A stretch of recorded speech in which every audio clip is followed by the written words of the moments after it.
Welcome to episode 80 of Sharing Life Lessons. This is season 8.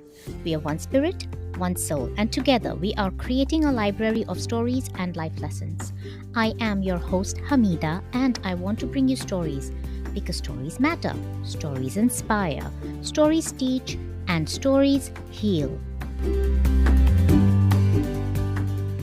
Listeners, this is the 80th episode. Just saying it aloud has got my heart dancing. I say this with gratitude because honestly, I did not think I would get so far.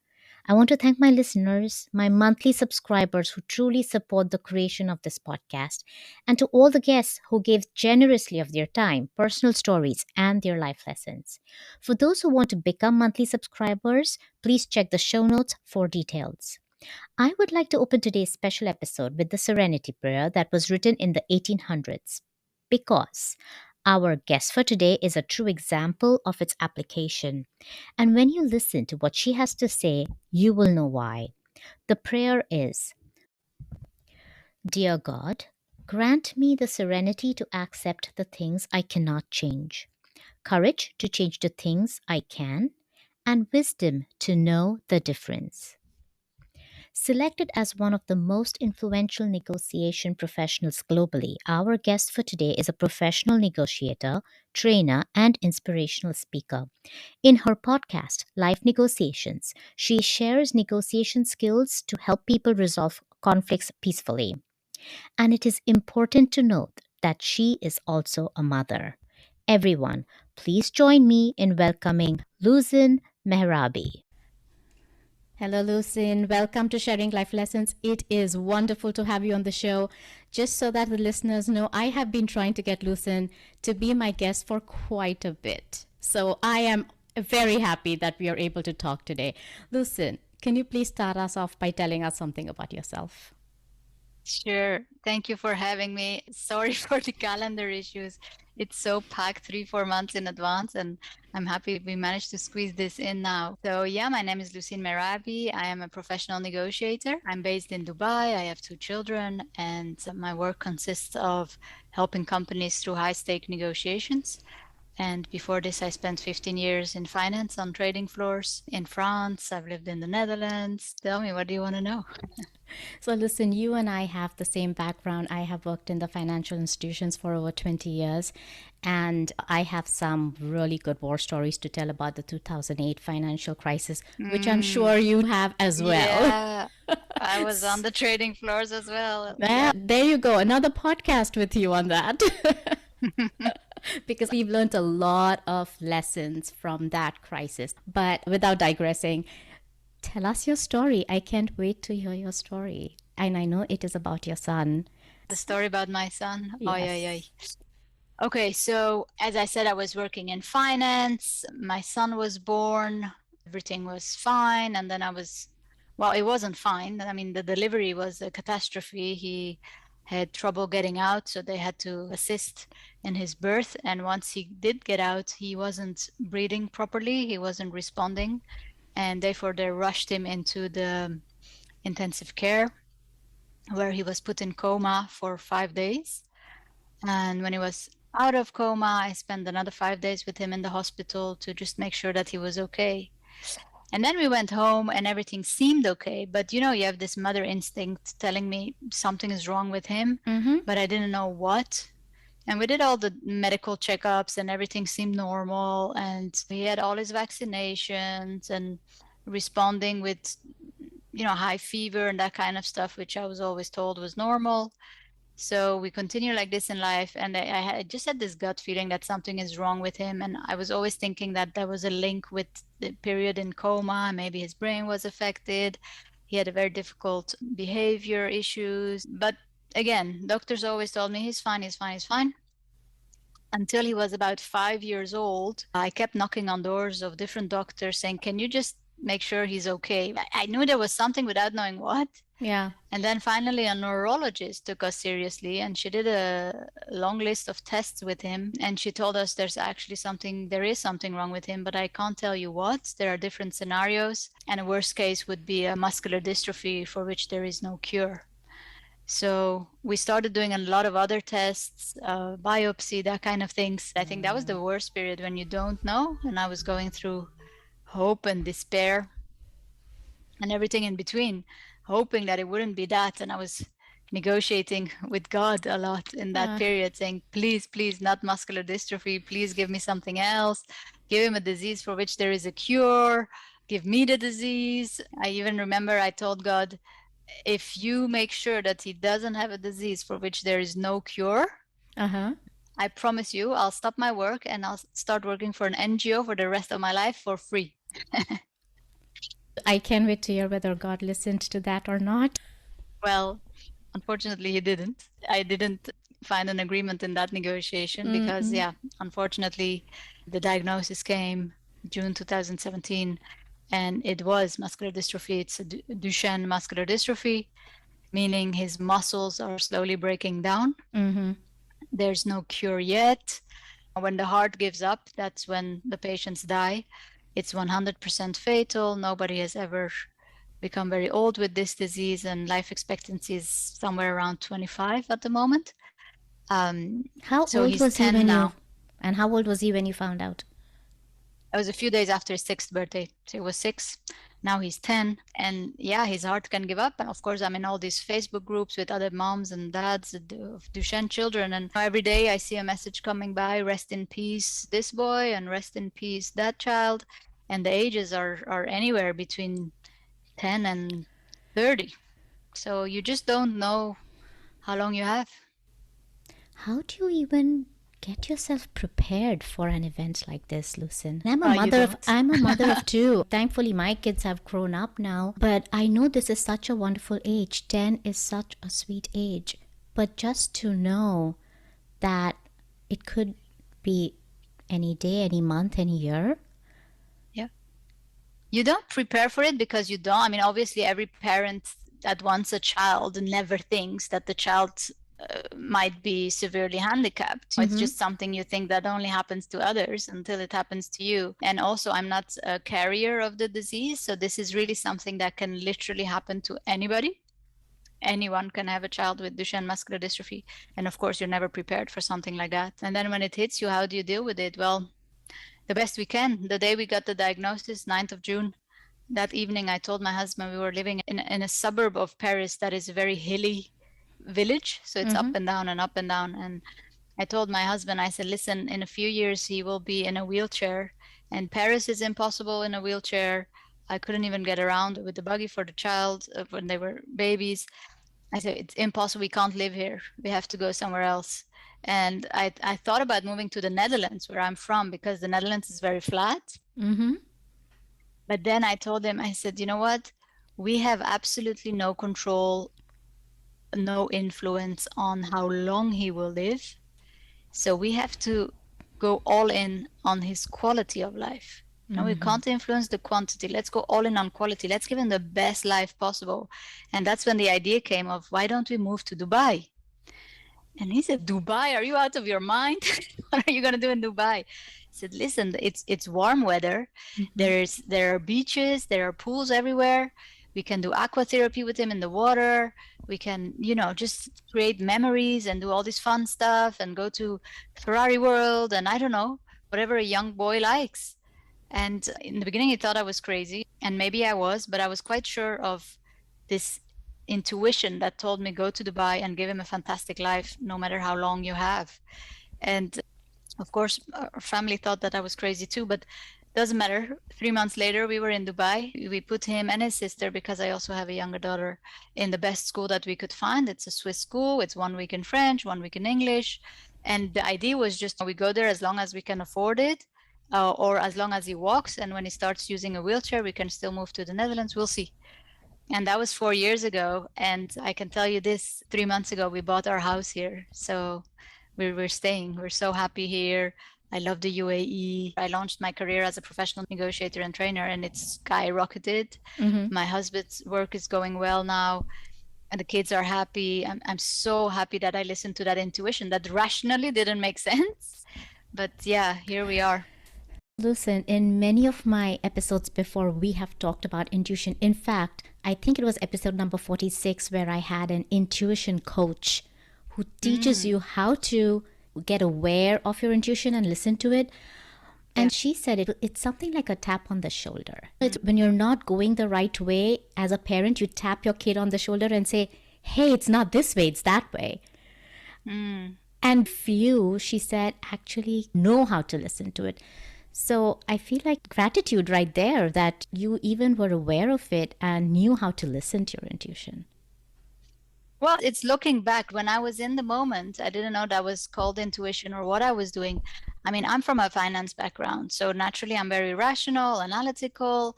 I base my decisions on pro and con list. I make an Excel of all the advantages and disadvantages. And this is literally what we did with my husband. We made a list, France versus UAE, and we wrote down all the things that could impact the quality of life, be it the sun, the healthcare system, the finances, family. We wrote it down all, and then we literally made a sum of, okay, which country wins? So we do a total, and which country do you think wins? France wins. Okay. France wins. But again, this feeling is so strong and I don't know where it comes from. So I tell him, no, wait a second. Not everything is as important. So we have to add points and ponderations. Have to add weights to weights. And that's what we did. So we add the weights and then we do the sum of all the points again. And you won't believe it. France wins again. And then I remember very well, I'll never forget that moment. I look on my right where he's sitting. I see that France wins. He sees that France wins. And I see this micro expression of being, how do you call it in English? He was disappointed. I saw that he was disappointed.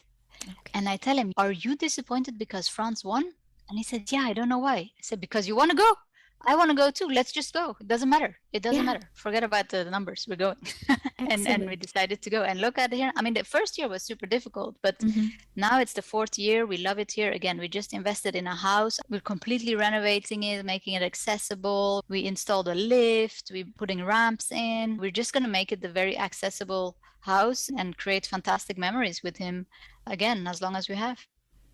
And you can see clearly that your son is very happy here. I can see very clearly he's happy. Today I had a conversation with him. I recorded it actually. And I said, on a scale of 1 to 10, what is the number that you would give to your quality of life? How happy are you? And he said 9. I said, oh, that's fantastic. And I said, what does it take to go from 9 to 10? He didn't mention his disease at all. He just said, well, if my sister wasn't that annoying. A perfect big brother answer. Exactly. And I've asked this question all the time because obviously for me that is my North Star, right? Like, how happy is he? And the number is always very, very high. The other day I said from 0 to 100, how happy are you? He said 99. And then when I say, what else do you need or do you want? He never, ever talks about his disease. He's a true inspiration for me because he takes it as it comes. It's a progressive disease. So every few months, there's another thing that he loses, another thing that he can't do anymore. For example, 2 years ago, he would still walk normally. Now he can't. Last year, he could still stand straight and be stable. Now he can't. 2 months ago, he could still go to the toilet alone. Now he can't.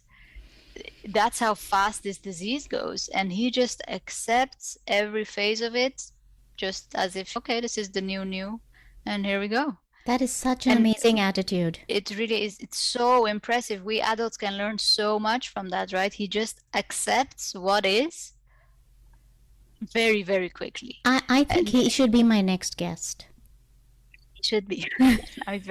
He's very introverted, so I don't know if he will talk much, but maybe in a few years' time, if God willing he's still here, he would be a great guest. He's very, very inspirational. I learned so much from him. I learned so much from this disease. I learned to accept things that I can't control as fast as I can. I learned to go all in on what I can control. I learned to enjoy the little things. I've learned to let go very, very quickly. Something bad, a bad event, a bad person, whatever, it's just out and we move forward. I've learned to take more risks and just go wherever I feel like going. I've learned to be more independent and live my life the way I want to, whether people like it or not. I've learned to be more assertive and say what I think. I mean, I have to defend him and the medical choices we make for the hospitals. We have at least at least 100 medical appointments every year. Yeah. So that needs to be planned, that needs to be organized, that needs to be paid. And there's a lot of negotiation with doctors when we want a certain treatment that I don't agree with, or the other way around. So yeah, this disease and facing this crisis every single day is helping me be a better human being, better mother, better professional negotiator, better everything. So you've already packed a lot of life lessons in what you said. There's so much. But let's pick a couple of things that are you think helped you the most, so that if listeners find themselves not in the same situation, it's not always about your child's illness, but anything similar where it's unbearable or how could this have happened kind of thing. Yeah. Tell us, what are things that really helped you get through this? Well, I'm still going through this, right? Sure. It's never ending. What has helped me is this notion of acceptance, accepting what is, accepting what you can't control. And I used to be a real control freak, so for me that was a big lesson. Accepting what you can't control as fast as you can. Number two, allowing yourself to grieve. And that grief is a good thing in whichever way, be it yell it out, cry it out, hit the door, go run, write it out, whatever you need. But allow yourself to feel. In my work, in my trainings, I always combine emotional intelligence with everything I do. Emotional intelligence is so important. Just be aware of your feelings. What is it that you feel, and allow it to be. You're sad, okay, be sad. You want to cry, cry. We have to stop pretending that emotions are bad. Emotions are our friends. They just inform us what's happening internally. So if you're angry, be angry. Don't hide your emotions. So whenever something happens that makes me really sad, I cry. And I say, okay, here we go again. I cry it out. And then you dry your tears and you continue being empathetic with yourself. Just be kind to yourself. It's not easy going through adversity. So allow yourself the time to grieve, allow yourself to feel whatever it is that you're feeling, allow yourself to be whoever you want to be. And then this last notion of independence, of saying, you know what, this is my life. I only have one life and I'm going to live it the way I want to. We made that decision immediately when some of our family members told us, what are you going to do in Dubai? That is a selfish decision. We want to enjoy him too, and you're taking him away, things like that. And I was like, listen, what matters to me most is his quality of life, and the sun there is just going to be fantastic for him. Paris is impossible in a wheelchair. We're going. And if you want to visit us, you're very welcome, and we'll come back several times a year. But this is it. We're going to go. So make decisions that seem the best for you, even if others don't agree, and defend it with everything you've got. What else can I say? Forgiveness is also an important one. Forgiving yourself for whatever it is that you're blaming yourself for, because whatever it is that you're blaming yourself is already in the past. So just let it be. You know, I don't say let it go, because that's like an active thing of doing, but let it be. Let it be. It's okay. It happened. It's okay. I love what you said about emotions. Know that you will have emotions and let them be. Let those, and same goes for parents. Many listeners are parents. I would say not only allow yourself to have the emotions and let them be, but allow your children to have the same emotions. If your son is showing his emotions, I know some of them say, hey, you're a man. Oh, that's such bullshit. Right?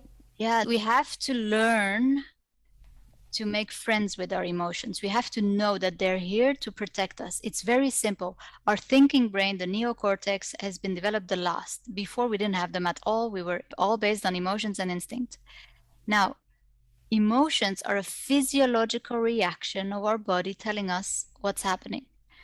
So whenever there is anything that the body perceives as danger, boom, it's going to tell the heart, beat faster, pump more blood to the extremities, prepare your body for fight or flight.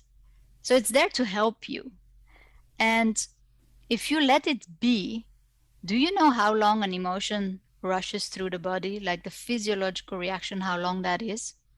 Really, when you know that it's only 90 seconds, 1 minute and a half. Can we please let it be for 90 seconds? That's it.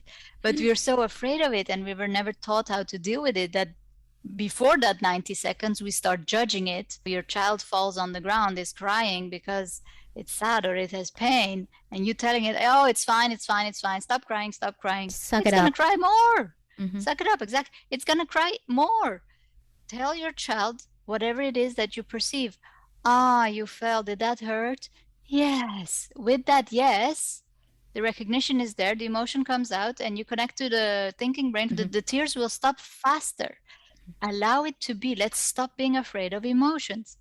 Emotions are our friends, emotions are our allies. If we know how to recognize them, if we increase our own self-awareness, then emotions are there to guide us and not anything to be afraid of. There you go. You've just given me the title to this episode. Emotions are our friends, emotions are our allies. That's going to be the title. Yeah. Lousin, you mentioned that you are a negotiator. You negotiate all the time and you do complex negotiations. How has your son's illness helped you in your professional life and the other way around? Oh my God. This disease and my son do continue to help me massively. I mean, seeing your son literally, I don't want to use the word die, but that is what is happening. His muscles are dying, his cells are dying. And the knowledge that unless a medical miracle happens, one day I'm going to have to bury him. You have to live with that knowledge. And that knowledge is the most difficult thing that I have to face every day. And that is the number one thing that creates stress in my life. So facing that every day makes other things that are stressful not so stressful. I'm also an inspirational speaker and I speak for audiences of hundreds of people. And that's the number one fear of the Western world, public speaking. And for me, it's just fun. I love doing it. Give me a microphone and I'm very happy. So it helps you to balance and to know what really matters. My son dying, that is my stress. Everything else I can handle. So I'm on a negotiation table. We're negotiating a big deal. We're talking about millions, tens of millions of euros. It's just money. It's just a transaction. It's just this. It's just a behavior. Somebody getting angry at you. Somebody yelling at you. It's all part of the negotiation. It just doesn't impress me because I'm impressed by my son. You see what I mean? So it just helps me be extremely calm in stressful situations, make decisions, reconnect with the rational mind very quickly because I'm just trained to go from emotions to mind all the time, right? Yeah. So it just helps me to remain calm. I would say that's a very important thing. It helps me to let things be and move on very fast. And also I refuse, and that's the number one thing I told myself, I refuse to be unhappy despite this disease. That's a choice. I refuse. I mean, I have a younger child. I have to be there for her. I have my marriage. I have my job. I don't have the luxury to allow myself to be depressed. I have been depressed in the past. I know it's a very dark place. And when I got the diagnosis, I told myself, been there, done that. That's not going to help. I can make that choice. I am not going back there anymore. So I have to constantly remind myself that when I'm sad, when I'm angry, when I'm frustrated because of this disease, I remind myself that it's okay to feel what I feel.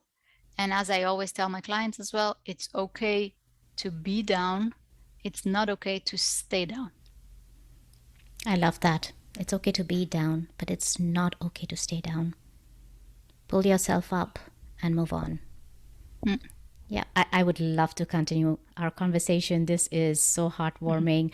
But Lousin, I do want to ask you if there is any final message that you want to give to our listeners, anything that we've not discussed, anything you think that from your life you can pass on to them. The number one thing that comes to mind is be kind to yourself. I used to be a control freak. I used to be very unkind to myself. I used to be a perfectionist, and that is just such a waste of life. So be kind to yourself. Whatever you feel is legitimate, is real. You have the right to feel whatever you feel. So give yourself that, but also give yourself the empowerment to say, now it's enough. And now we're going to make the best out of life. And now I'm going to decide what happiness looks like for me. In the end, I truly believe we were all born to learn lessons, grow through it. We can help others with that. And that's it. We're making life too complicated. Let's enjoy life more. It's a beautiful earth we live on. And take care of your health, of course. I would say that, especially now with this pandemic. And acceptance, I would say. Accept things that you can't change so that you can put all your time, energy, money, focus, passion into what you can control. And what we can control is a lot. And whether we want it or not, life is going to hit us. There's going to be adversity, there's going to be loss, there's going to be divorce, there's going to be this, there's going to be that. And we're not taught how to deal with that. And I think the problem is not the problem in life. The problem is that we think we shouldn't have problems in life. But once we know that we're going to have adversity 1, 2, 3, 10 times in a lifetime, you just go through it. It's not the end. It's the end of a chapter. And when you are courageous enough to turn the chapter, you'll see that there's another chapter and that the pen is in your hands. So write life as you want it to be. Look at us now. I mean, I have to tell you, I am happier now than I've ever been. Because now I understand the value of life. Now I understand the value of health. Now I understand how precious it all is and that it can literally fall away. The other day, I was preparing my suitcase to travel to Switzerland for a training. And I remember giving my son a hug because I was leaving for several days. And I remember I asked God, I said, please make sure that he's still here when I come back. So it's really a day-to-day thing. That just touched the heart. I must tell you, that just touched the heart. Yeah. And I'm leaving again in a few days. So I'm gonna have to have that negotiation with God again. But then again, also allow yourself to live. Don't take life too seriously. Enjoy, enjoy, enjoy, and live life the way you want to. Not what your parents say, what society says, what your coworker says, what your boss says, what you want. And if you don't know what you want, take a piece of paper, take a pen, and write down the simple question, what makes me happy? Mm-hmm. And try to find at least 100 answers. Okay, is it reading? Is it sleeping in? Is it whatever it is? And try to see which one of those you can add more of in your life. It's as simple as that. What makes you happy? Do more of that. If happiness is having 10 million, then you need to redefine your happiness list. What can you do to be more happy? It's not about having, it's about doing. What kind of person do you want to be? How can you help another? And if you really have no idea, start by helping others. Start by doing something for someone else, for somebody that cannot pay you back in any way, and see how good you feel with that. That is a beginning to happiness. Make it about someone else, and you will become richer than you ever were. That is such a beautiful final message. Thank you, Lousin. And from the bottom of my heart, and I think my listeners want to say this to you, we all wish you all the best. Wish you have so many, many, many years with your son. And I really hope to talk to him in the next few years as my guest. I hope so too. That is a beautiful vision. I hope so too. Let's pray that will be possible. I will talk to him tomorrow and say if he's up for having his very first podcast appearance. He tends to be very introverted, and it's only these introverted kids that surprise you at the end of the day. Yeah, it's thanks to him that I discovered that I'm an introvert. I was such an adapted extrovert that I thought I was an extrovert, but in reality, I'm definitely an introvert. And I'm now okay with that, and I arrange my life accordingly. So yeah, he definitely helped me have more peace with myself. And as I always say, the most important negotiation that we can have is a peace negotiation with ourselves. That is the basics of having a great life. Make peace with yourself. Love it. Thank you so much, Lousin, again, and thanks for making the time to be on the show. You're very welcome. It was a pleasure. Thank you. Listeners, now that you know Lousin's story, would you not agree with me that Lousin is practicing the serenity prayer in her life in its purest form? Here are my key takeaways from my discussion with Lousin Mehrabi, our guest for the 80th episode of Sharing Life Lessons. 1. Acceptance is key. Accepting what is not in your control, accepting things that you can't change so that you can put all your time, energy, money, focus, passion into what you can control, and what we can control is a lot. 2. Be aware of your feelings and allow your feelings to be. If you are sad, then go ahead, be sad. If you want to grieve, then go ahead, grieve. If you want to cry, then cry. If you want to rejoice, then do that. We must stop pretending that emotions are bad. Emotions are our friends. They are there to protect us, they are there to guide us. Emotions are our allies. 3. Make decisions that seem the best for you, even if others don't agree. 4. Forgive yourself for whatever it is you're blaming yourself for, because whatever you're blaming yourself for is already in the past. And lastly, the problem is not that we have problems in life. The problem is that we think we shouldn't have problems in life. Once we know that we're going to have adversities, you just go through it. It's not the end, it's the end of a chapter. And when you are courageous enough to turn the chapter, you'll see that there is another chapter and that the pen is in your hands. So go ahead and write the book of your life as you want it to be. This brings us to the end of this episode and this season. Before I end, won't you all join me in sending lots of healing light to Lucin's son? I am truly, truly hoping that someday he will be a guest on Sharing Life Lessons. I can feel in my heart that he will be an inspiration to everyone who listens to him. I will be taking a break in between seasons 8 and 9. I will bring you the first episode of season 9 on December 15th. Until then, happy Thanksgiving to you and yours, and be happy, be safe, and be blessed.